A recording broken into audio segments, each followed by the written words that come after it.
Shalom Bapak Ibu yang dikasihi Tuhan, selamat pagi. Bagaimana kabar Bapak Ibu sekalian? Saya percaya kita dalam perlindungan Tuhan. Amin. Mari bersama-sama kita siapkan hati kita mau datang kepada Dia, memberikan ucapan syukur yang terbaik. Sepakat, mari bersama kita tundukkan kepala dan kita berdoa. Kami bersyukur dan berterima kasih ya Allah. Pagi hari ini kami menikmati berkat-Mu, kami menikmati kasih setiamu yang luar biasa dalam hidup kami. Ya Tuhan, sebentar kami akan naikkan puji-pujian kami dan sucikan kuduskan setiap kami. Terima kasih Tuhan, kami serahkan dalam nama Yesus. Haleluya. Amin. Terima kasih Tuhan. Tuhanlah perlindunganku, Dialah kekuatanku, penolong di waktu susah, sangat terbukti. Tuhanlah perlindunganku, Dialah kekuatanku, penolong di waktu susah, sangat terbukti. Haleluya, haleluya, ku mau puji Dia. Haleluya, haleluya, ku mau sembah Dia. Tuhanlah perlindunganku, Dialah keselamatanku, penolong di waktu susah, sangat terbukti. Haleluya, haleluya, ku mau puji Dia. Haleluya, haleluya, ku mau sembah Dia. Haleluya, haleluya, haleluya, ku mau puji Dia. Haleluya, haleluya, ku mau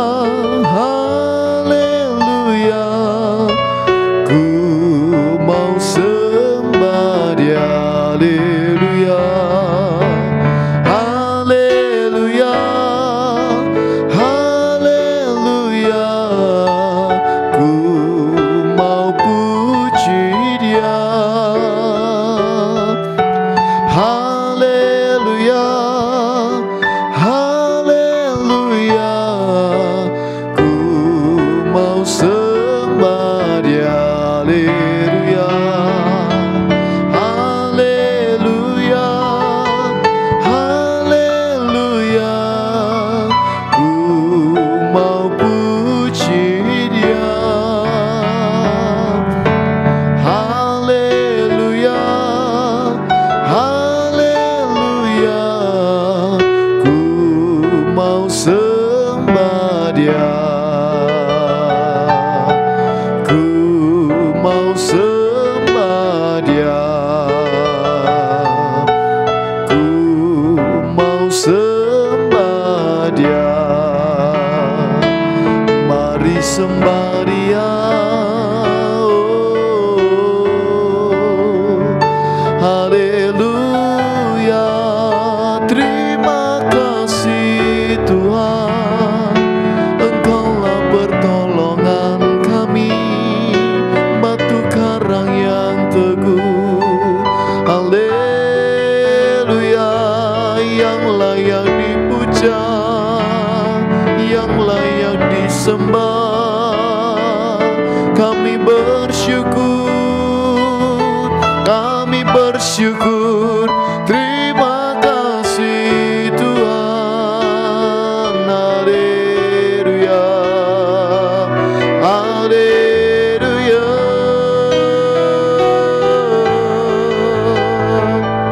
Kami memuji Engkau, kami bersyukur kepadamu.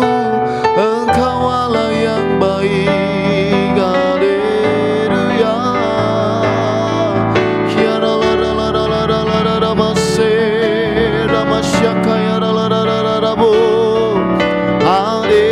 Haleluya.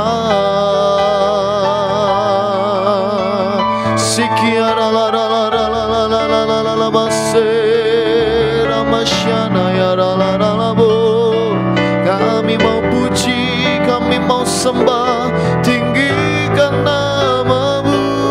Haleluya.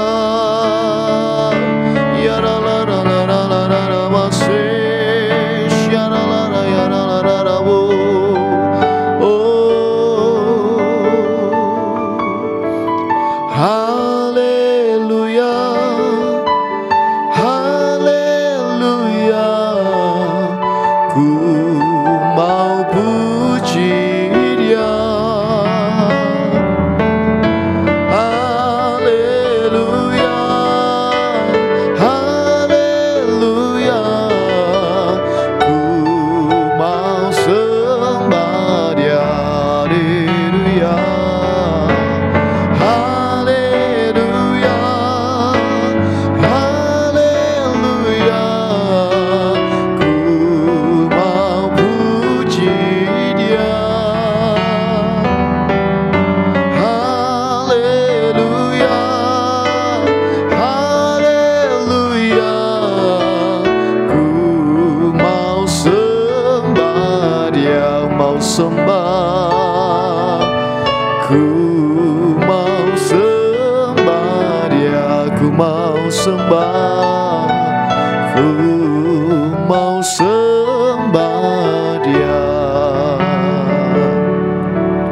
Kami bersyukur dan berterima kasih ya Allah. Pagi hari ini kami boleh bangun dengan keadaan yang baik. Sebentar kami akan mendengarkan kebenaran-Mu. Berkati setiap kami, mampukan setiap kami sehingga kami boleh melakukannya. Terima kasih Tuhan, terima kasih. Kami serahkan dalam nama Yesus. Haleluya, amin. Shalom Bapak Ibu yang dikasihi oleh Tuhan. Selamat berjumpa kembali di dalam doa pagi online GKI Pondok Daud. Pagi hari ini kita akan bersama-sama belajar dari Galatia pasal 3 ayat 27, di mana dikatakan bahwa karena kamu semua yang dibaptis dalam Kristus telah mengenakan Kristus. Pagi hari ini kita akan bersama-sama belajar bagaimana kita sebagai orang Kristen untuk senantiasa mengenakan Kristus di dalam kehidupan kita dan kita tidak dibutakan oleh ilah zaman.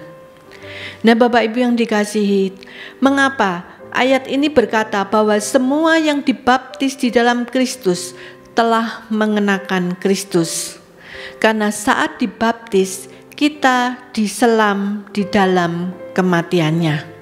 Roma 6 ayat 6-7 berkata, atau tidak tahukah kamu bahwa kita semua yang telah dibaptis dalam Kristus telah dibaptis dalam kematiannya? Dengan demikian kita telah dikuburkan bersama-sama dengan Dia oleh baptisan dalam kematian, supaya sama seperti Kristus telah dibangkitkan dari antara orang mati oleh kemuliaan Bapa, demikian juga kita akan hidup dalam hidup yang baru.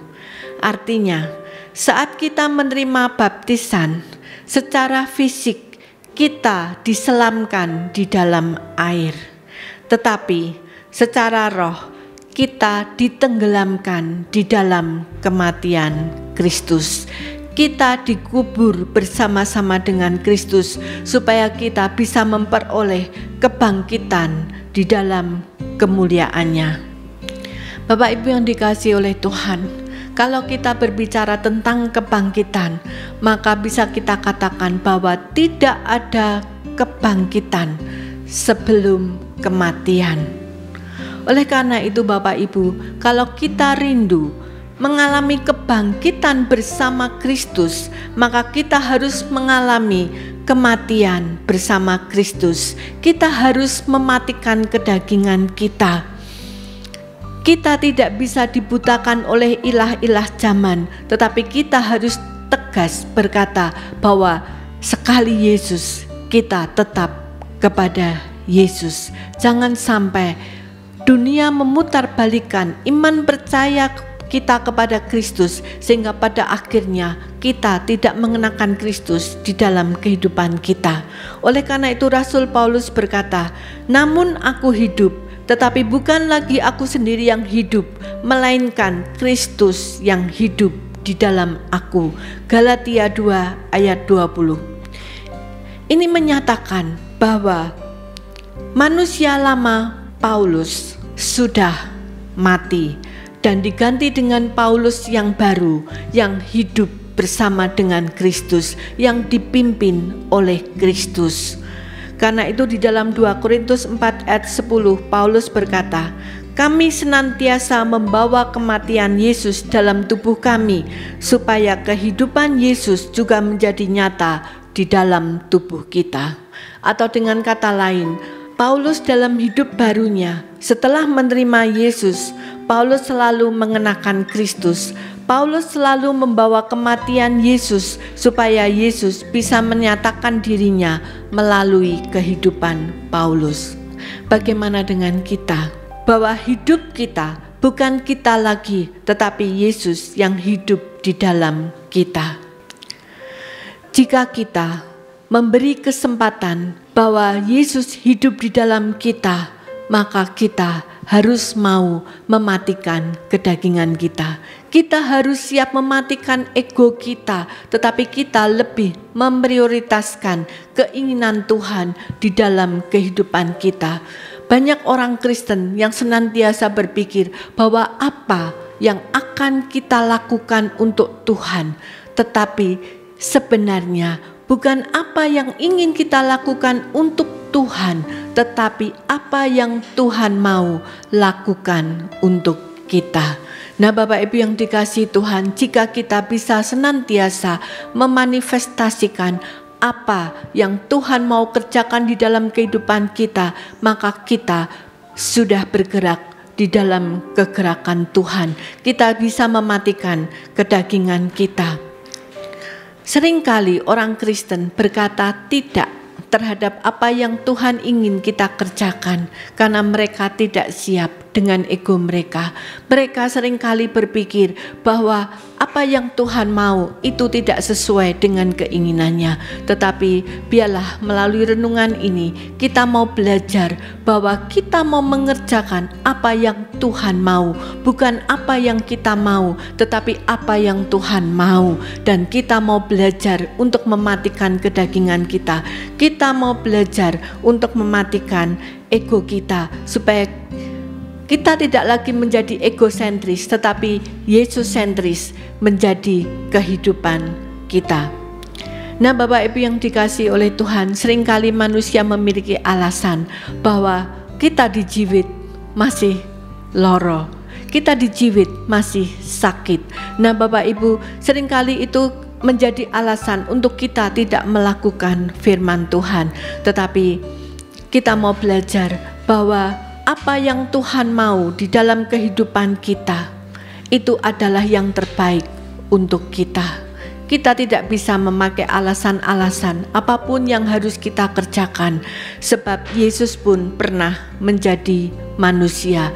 Dan Yesus saat dia diludahi, saat dia harus dianiaya, saat dia mengalami derita, saat dia diperlakukan tidak adil oleh manusia, tetapi Yesus selalu berkata, "Ampunilah mereka, sebab mereka tidak tahu apa yang mereka perbuat." Lukas 23 ayat 24. Yesus selalu mengenakan firman Tuhan di dalam kehidupannya. Bagaimana dengan kita? Apakah kita juga senantiasa mengenakan Kristus di dalam kehidupan kita? Seringkali orang-orang Kristen rindu mengalami kebangkitan, rindu mengalami kegerakan secara roh, rindu mengalami ekonominya diubahkan, rindu mengalami kesehatannya diubahkan, keluarganya diubahkan, semuanya mengalami terobosan, bahkan pelayanannya juga mengalami terobosan. Tetapi Bapak Ibu yang dikasihi oleh Tuhan, mereka seringkali tidak siap untuk memikul salib. Mereka tidak siap mematikan kedagingan mereka. Mereka hanya rindu mengalami berkat-berkat Tuhan, tetapi mereka tidak siap mematikan kedagingannya. Bapak Ibu yang dikasihi Tuhan, seringkali di dalam kehidupan kita memprogram sendiri apa yang ingin kita kerjakan. Demikian juga di dalam pelayanan, di dalam pekerjaan apapun, kita program untuk meraih ambisi kita.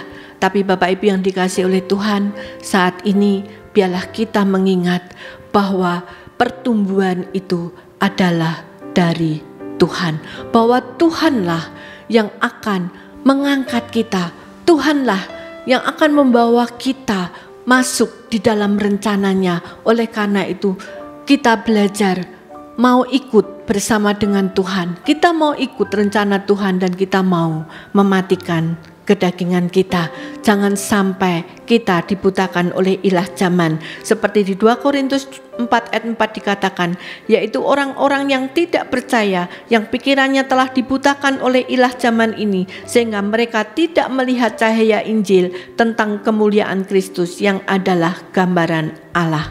Mereka selalu berpikir apa yang dapat mereka lakukan buat Yesus, tapi tidak pernah berpikir apa yang Yesus akan lakukan di dalam kehidupan mereka. Mari Bapak Ibu, kita satukan hati di dalam doa. Tuhan, ajarkan kepada setiap kami untuk senantiasa mengenakan Kristus di dalam kehidupan kami. Kami selalu memakai kebenaran firman-Mu Tuhan, karena Engkau adalah firman yang sejati. Oleh karena itu Tuhan, lepaskan kami dari kedagingan kami, kuatkan kami Tuhan untuk menyalibkan kedagingan kami, sehingga hidup kami diatur bukan oleh diri kami sendiri, tetapi hidup kami dituntun oleh kebenaran firman-Mu, bahwa Engkaulah penentu hidup kami, sehingga kami boleh berkata bahwa hidup kami bukan kami lagi, tetapi Yesus yang hidup di dalam kami. Ajarkan kepada kami Tuhan untuk tidak membatasi apa pekerjaan-Mu di muka bumi ini. Saat kami berkata tidak untuk apa yang ingin kami kerjakan, yang Engkau inginkan kami kerjakan, tetapi kami berkata tidak, maka kami telah membatasi pekerjaan-Mu di muka bumi ini. Oleh karena itu Tuhan, kuasai setiap kami untuk kami tetap teguh berdiri di atas kebenaran firman-Mu dan bersepakat dengan Engkau Tuhan, sehingga kehendak-Mu boleh terjadi di dalam kehidupan kami. Terima kasih Bapa, di dalam nama Tuhan Yesus kami berdoa dan mengucap syukur. Haleluya. Amin.